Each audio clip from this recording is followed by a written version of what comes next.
Përshëndetje. Mos vallë, ndoshta jeni në një proces divorci nga një narcist. Divorci i një bashkëshorti narcist është një nga situatat më të vështira për të përballur. Në këtë video do të flas pse është e rëndësishme të kesh një strategji kur bëhet fjalë për divorci nga një narcist dhe mënyra më e mirë për të marrë me të gjithë procesin. Divorci nga një narcist mund të jetë një nga përvojat më sfiduese dhe më të lodhshme emocionalisht që një person mund të kalojë. Narcistët janë shpesh manipulues, hakmarrës dhe nuk dëshirojnë të bashkëpunojnë gjatë proceseve të divorcit. Kjo mund ta bëjë procesin edhe më të vështirë dhe më stresues se sa do të ishte ndryshe. Pse është e rëndësishme që të përgatitni një strategji për divorcin me një narcist? Sepse narcistët njihen për aftësitë e tyre për të manipuluar dhe kontrolluar të tjerët. Ata mund të përdorin një sër teknikash për të arritur rrugën e tyre duke përfshirë gaslighting, që është një formë manipulimi psikologjik në të cilin narcisti përpiqet ta bëjë partnerin të dyshojë në realitetin e tyre. Ata mund të bëjnë këtë duke mohuar gjërat që kanë ndodhur, duke fajsuar partnerin e tyre dhe gjërat që nuk është faji i tyre, ose duke i kritikuar dhe minuar vazhdimisht mendimet e tyre. Tjetra është trekëndëzimi që quhet.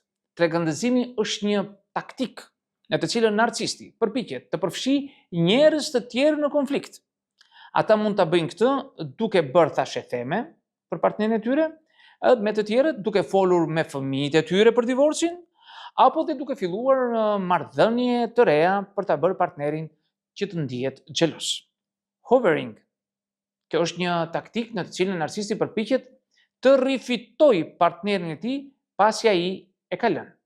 Pra përpiqet që ta thith, ta tërheq.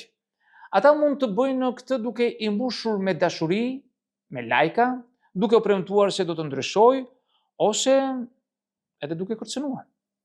Narcistët njihen gjithashtu për mungesën e ndjeshmërisë dhe paaftësinë e tyre për t'i parë gjërat nga këndvështrimi të tjerëve.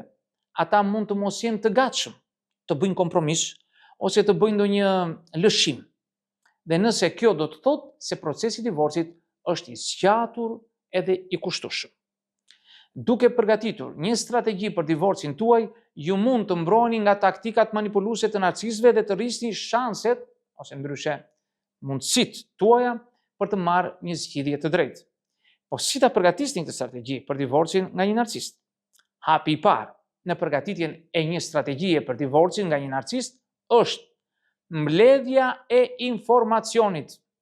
Ju duhet të kuptoni të drejtat dhe opsionet tuaja ligjore dhe implikimet financiare të divorcit.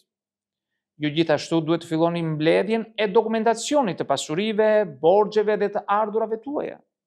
Pasi të keni kuptuar mirë situatën tuaj, mund të filloni të zhvilloni një strategji. E para, qëllimet tuaja për divorcin. Çfarë dëshironi të arrini në divorc?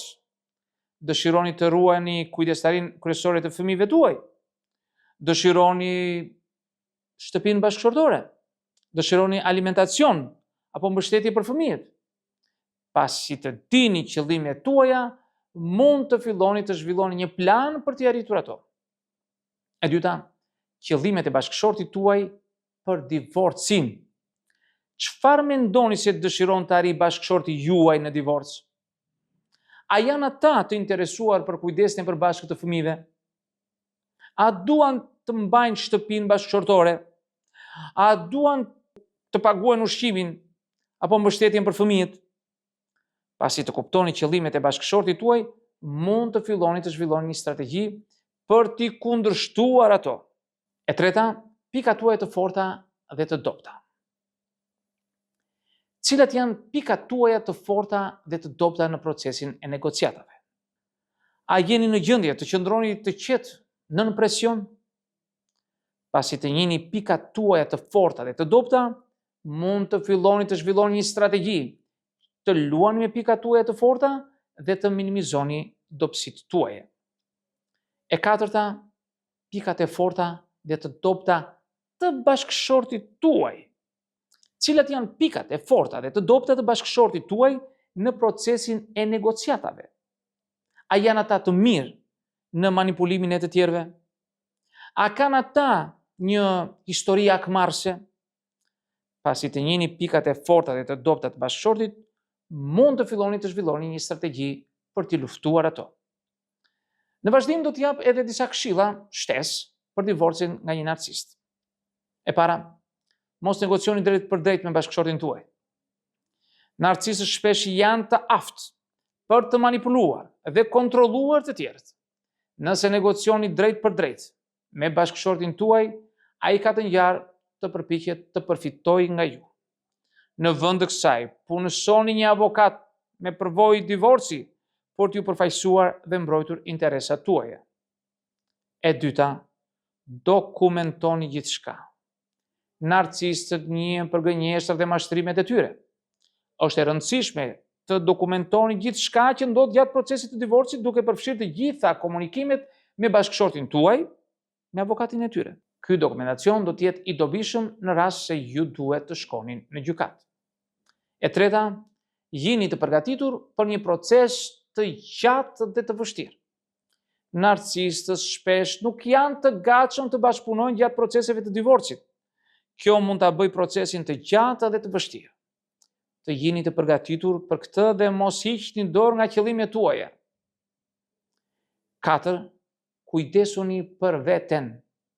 Divorci nga një narcist mund të jetë sfilitës dhe emocionalisht.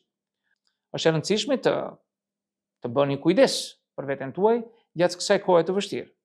Sigurohuni që të hani shëndetshëm, të flini mjaftueshëm dhe të ushtroheni pra të stërviteni rregullisht. Ju gjithashtu mund të dëshironi të merrni në konsiderat bisedën me një terapist, për t'ju ndihmuar të përballoni sfidat emocionale të divorcit. Divorci i një narcisti mund të jetë një proces sfidues, por është i mundur që të kryhet. Miq, këto do të thosha në këtë video. Unë ju falenderoj për vëmendjen, mund të bëni dhe komentet tuaja poshtë videos, por mos harroni asnjëherë të bëni subscribe në kanalin tim për të marrë video të reja që unë hedh her pas here. Dhe në videon tjetër, mirë takofshim.